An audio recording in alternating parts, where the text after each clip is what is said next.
The Tragic Story of TCU student Wes Smith. He was 21 years old, a junior at Texas Christian University in Fort Worth, Texas.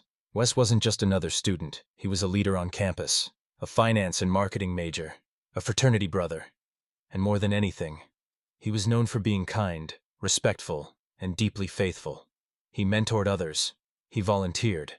His classmates said he had a way of making people feel safe, heard, and important.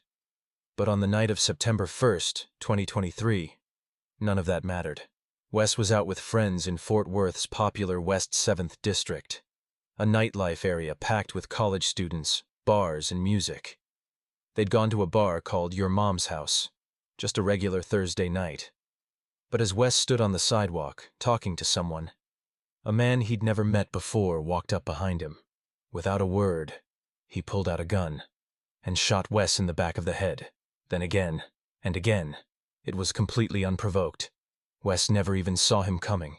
As people around them began screaming, the shooter turned to an 18-year-old girl nearby and pistol-whipped her before running.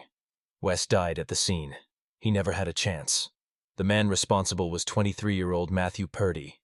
He had a long criminal history, multiple felonies, pending charges, and was out on bond at the time of the shooting.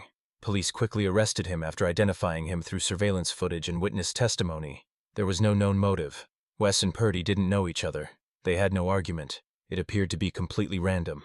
A senseless act of violence that stole a young man with a future full of promise. The Fort Worth community was stunned. TCU held vigils. Hundreds showed up to honor Wes. Students, faculty, even strangers. They lit candles, told stories, and shared what he meant to them. Wes's family, devastated but strong, called for justice.